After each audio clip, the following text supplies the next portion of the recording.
नमस्कार दोस्तों, मेरी अनमोल कहानियाँ में आपका एक बार फिर से बहुत बहुत स्वागत है। दोस्तों, आज की ये जो कहानी है वो है एक पंडित की और ग्वालिन की। तो चलिए सुनते हैं। एक पंडित जी थे।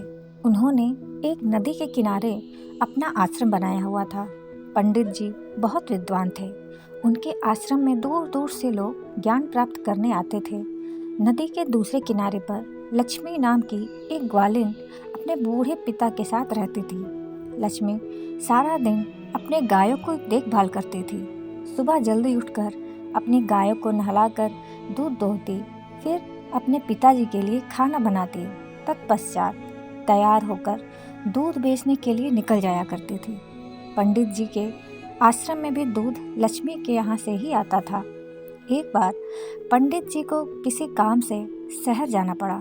उन्होंने लक्ष्मी से कहा कि उन्हें शहर जाना है, इसलिए अगले दिन दूध उन्हें जल्दी चाहिए। लक्ष्मी अगले दिन जल्दी आने का वादा करके चली गई। अगले दिन लक्ष्मी ने सुबह जल्दी उठकर अपना सारा काम समाप्त किया और जल्दी से दूध उठाकर आश्रम की तरफ निकल पड़ी। नदी किनारे उसने आकर देखा कि कोई मल्लाह अभी तक आया ही नहीं था। लक्ष्मी बगैर नाव के नदी कैसे पार करती? फिर क्या था, लक्ष्मी को आश्रम तक पहुंचने में देर हो गई। आश्रम में पंडित जी जाने को तैयार खड़े थे।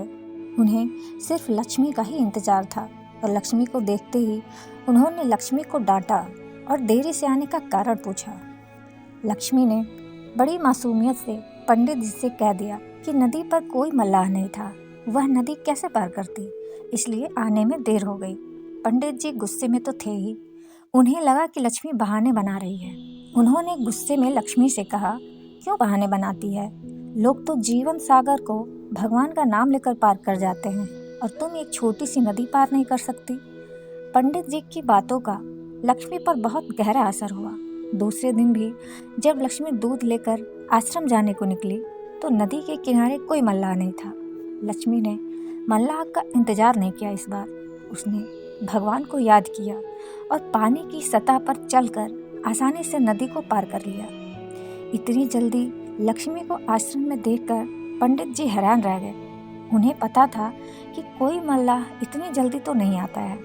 उन्होंने लक्ष्मी से पूछा कि तुमने आज नदी कैसे पार की? लक्ष्मी ने बड़े ही सरलता से कहा, पंडित जी, आपके द्वारा बताए हुए तरीके से मैंने भगवान का नाम लिया और पानी पर चलकर नदी पार कर ली। पंडित जी को लक्ष्मी की बातों पर विश्वास नहीं हुआ। उसने लक्ष्मी से फिर पानी पर चलने के लिए कहा।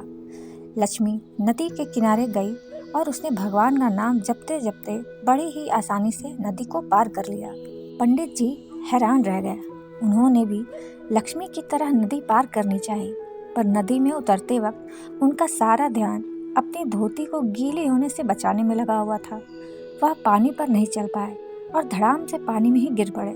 पंडित जी को गिरते देख लक्ष्मी हंसते हुए बोली, आपने तो भगवान का नाम लिया ही नहीं, आपका सारा ध्यान अपनी नई धोती को बचाने में लगा हुआ था। पंडित जी को अपनी गलती का एहसास हो गया। उन्हें अपने ज्ञान का बड़ा अभिमान था, पर अब उन्होंने जान लिया था कि भगवान को पाने के लिए किसी भी ज्ञान की ज़रूरत नहीं होती। उसे तो पाने के लिए सिर्फ सच्चे मन को याद करने की ज़रूरत होती है। तो दोस्तों, ये कहानी हमें यह बताती है कि अगर सच्चे मन से भगवान को याद किया जाए तो भगवान तुरंत अपने भक्तों की मदद करते हैं। तो दोस्तों, ये छोटी सी कहानी आपको कैसी लगी कमेंट में मुझे ज़रूर बताइएगा और मेरे चैनल को लाइक, कमेंट, शेयर और सब्सक्राइब करना बिल्कुल मत भूलिएगा। फिर हम मिलेंगे ऐसी ही एक अच्छी सी कहानी में। तब तक के लिए अपना ख्याल रखें। नमस्ते।